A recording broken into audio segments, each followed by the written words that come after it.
Welcome to teams kitchen secrets. ഇന്ന് നമ്മൾ നല്ല ഈ മധുരക്കിഴങ്ങില്ലേ, സ്വീറ്റ് പൊട്ടറ്റോ, അത് പുഴുങ്ങിയതും നല്ലൊരു കാന്താരി ചമ്മന്തിയാണ് കാണിക്കുന്നത്. അത് ഞാനതിൻ്റെ തൊലിയൊക്കെ കളഞ്ഞ് ഇതുപോലെ രണ്ടായിട്ടൊന്ന് കീറിയിട്ട് ഒരു പാത്രത്തിൽ ഇട്ടേക്കുവാണേ. പിന്നെ അതോട് നമുക്ക് ആവശ്യത്തിന് വെള്ളം ഒഴിച്ചു കൊടുക്കാവേ. അപ്പോൾ നമ്മളിതിങ്ങനെ നിറച്ച് വെള്ളമൊക്കെ ഒഴിച്ചിട്ട് തിളച്ച് കഴിയുമ്പം കുറച്ച് ഉപ്പിട്ട് നമുക്കിത് വേവിച്ചെടുക്കാം. മധുരക്കിഴങ്ങിൻ്റെ കൂടെ കഴിക്കാൻ നല്ലൊരു ചമ്മന്തി ഉണ്ടാക്കുകയാണേ. ഇത് കാന്താരിയാണേ, ആവശ്യത്തിന് കാന്താരി എടുക്കുക. പിന്നെ നമുക്ക് കുറച്ച് ചുവന്നുള്ളി, ഒരു 10-12 ചുവന്നുള്ളി, ഇതും കാണും ഒരു 10-12 കേട്ടോ. ഇതിനകത്ത് ഇത് ഇച്ചിരി വെള്ളക്കാന്താരിയാണ് കേട്ടോ, അതുകൊണ്ട് ഇതിനകത്ത് ഇച്ചിരി എരിവ് ഇച്ചിരി കുറവാണ്. പച്ചയെക്കാട്ടി എരിവ് ഒരു സ്വല്പം കുറഞ്ഞിരിക്കും വെള്ളയ്ക്ക്, അതുകൊണ്ടാണ് ഞാൻ ഇത്രയേ എടുത്തത് കേട്ടോ. എരിവും പുളി അങ്ങനത്തെ സാധനങ്ങളൊക്കെ നിങ്ങളുടെ ഇഷ്ടത്തിന് എടുത്തോണേ. പിന്നെ വേണ്ടത് കുറച്ച് പുളിയാണ്. ഇത് നമ്മുടെ സാമ്പാർ പുളി ഒരു നല്ല പീസ് എടുത്ത് ഞാൻ വെള്ളത്തിൽ കലക്കിയിട്ട് അതിൻ്റെ ആ ഒരു ബാക്കിയുള്ള സാധനം കളഞ്ഞിട്ട് അതിൻ്റെ ജ്യൂസ് മാത്രമായിട്ട് എടുത്ത് വെച്ചേക്കുന്നതാണ്. ഇത് നമുക്ക് ഇടികല്ലി വെച്ച് ഇടിച്ചെടുക്കാനാണെങ്കിൽ അങ്ങനെ ചെയ്യുക. ഇപ്പം ഞാനിവിടെ എളുപ്പത്തിന് മിക്സിയുടെ ഈ ചെറിയ ജാറിലേക്ക് ഉള്ളിയും ഈ കാന്താരിയും എല്ലാം കൂടെ അങ്ങോട്ട് ഇട്ട് കൊടുക്കുകയാണേ. ഇത് ഞാൻ എളുപ്പത്തിന് വേണ്ടി ഇങ്ങനെ ചെയ്യുന്നത്. ഇനിയിപ്പം നമുക്ക് ഈ പുളിവെള്ളം അങ്ങോട്ട് ഒഴിച്ചു കൊടുക്കാം. എന്നിട്ട് നമുക്ക് ആവശ്യത്തിന് ഉപ്പിട്ട് കൊടുക്കണം. ഉപ്പ്, പുളി എല്ലാം എരിവും എല്ലാം ഓരോരുത്തരുടെ ഇഷ്ടത്തിന് എടുക്കണം. പക്ഷേ ഈ ഒരു ചമ്മന്തിക്ക് ഒരു സ്വല്പം എരിവ് വേണം കേട്ടോ, എന്നാലേ ആ ഒരു ശരിക്കുള്ള ആ ഒരു ടേസ്റ്റ് വരത്തുള്ളൂ. ഇനി നമുക്കിത് മിക്സിയിൽ ഒന്ന് കറക്കിയെടുക്കാം. ഞാൻ ഇത് അരച്ചിട്ട് കാണിക്കാം. നമ്മുടെ ആ കാന്താരി ചമ്മന്തി ഞാൻ ഇതുപോലെ മിക്സിയിൽ അരച്ച് എടുത്തിട്ടുണ്ട് കണ്ടോ.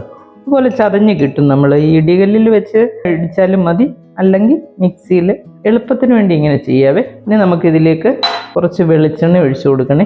1 ടേബിൾ സ്പൂൺ വെളിച്ചെണ്ണ ഒഴിച്ചിട്ട് ഇത് നന്നായിട്ടൊന്ന് മിക്സ് ചെയ്യണേ. മിക്സ് ചെയ്തിട്ട് ഉപ്പ് ഒക്കെ ഉണ്ടോ എന്ന് നോക്കിയോണേ. ഉപ്പൊക്കെ ഇല്ലെങ്കിൽ ഈ സമയത്ത് ഒരു സ്വല്പം ഉപ്പും കൂടെ ആഡ് ചെയ്യണേ. ഞാൻ പുളി ഇങ്ങനെ പിഴിഞ്ഞ്, ചിലർ ആ പുളി അതുപോലെ എടുത്തങ്ങ് അരയ്ക്കും. പക്ഷേ അത് ചെറിയൊരു പാത്രത്തിലിടിച്ച് വെള്ളമൊക്കെ ഒഴിച്ചിട്ട് നമ്മൾ ആ ജ്യൂസ് മാത്രം എടുത്താൽ ഉണ്ടല്ലോ, അതിനകത്ത് ചില പുളിക്കകത്തൊരു സ്വല്പം മണ്ണൊക്കെ കാണും, അറിയത്തില്ല നമുക്ക്. അപ്പം അങ്ങനെ എടുത്തു കഴിഞ്ഞാൽ അതൊക്കെ നമുക്ക് കളയാൻ പറ്റും. അതിനായിട്ടാണ് ഞാൻ കുറച്ച് വെള്ളമൊക്കെ ഒഴിച്ചിട്ട് എടുക്കുന്നത് കേട്ടോ. ഇത് അറിയാൻ വയ്യാത്ത കുട്ടികൾക്ക് പറയുന്നതാ, മുതിർന്നവർക്കൊക്കെ ഇതൊക്കെ അറിയാവുന്നതാണ്. നല്ല ടേസ്റ്റ് കേട്ടോ. എരിവൊക്കെ ഉണ്ട്, ആവശ്യത്തിന് എരിവുണ്ട്. പിന്നെ ചിലർ കുറച്ച് കൂടുതൽ വെളിച്ചെണ്ണ ഒഴിക്കുവേ. അങ്ങനെ കുറച്ചുകൂടെ വെളിച്ചെണ്ണ വേണമെന്നുള്ളവർക്ക് വെളിച്ചെണ്ണ കുറച്ചുകൂടെ ഒഴിച്ചെടുക്കാം. ഇവിടെ ഞാൻ 1 ടേബിൾ സ്പൂണേ ഒഴിച്ചിട്ടുള്ളൂ കേട്ടോ. ഞാനിവിടെ മധുരക്കിഴങ്ങ് ഇതുപോലെ വെള്ളം ഒഴിച്ച് പുഴുങ്ങാൻ വെച്ചിട്ടുണ്ട്. ഇനിയിപ്പം തിളച്ച് കഴിയുമ്പോൾ നമ്മൾ ആവശ്യത്തിന് ഉപ്പ് ചേർത്ത് കൊടുക്കണേ. ഉപ്പ് ചേർത്തിട്ടൊന്ന് ചെറുതായിട്ടൊന്ന് ഇളക്കി കൊടുത്തിട്ട് നമുക്കിനി ഇത് അടച്ച് വെച്ച് വേവിക്കാവേ.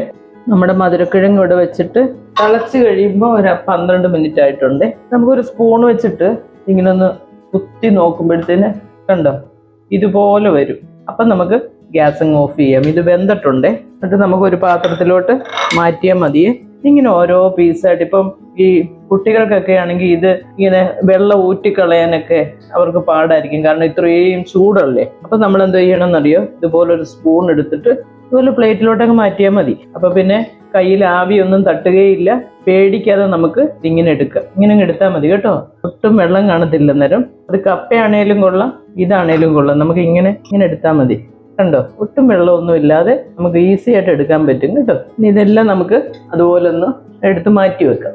നമ്മുടെ നല്ല സൂപ്പർ ടേസ്റ്റിലുള്ള മധുരക്കിഴങ്ങ്, ഇത് നല്ലൊരു ഫുഡാണ് കേട്ടോ. നല്ല ആൻറ്റി ഓക്സിഡൻ്റ് ഒക്കെ ചേർന്ന് നല്ല ഫൈബറും ഒക്കെ ഉള്ള ഒരു നല്ല ഫുഡാണ്. അപ്പോൾ നമ്മുടെ മധുരക്കിഴങ്ങ് ഇവിടെ റെഡി ആയിട്ടുണ്ട്.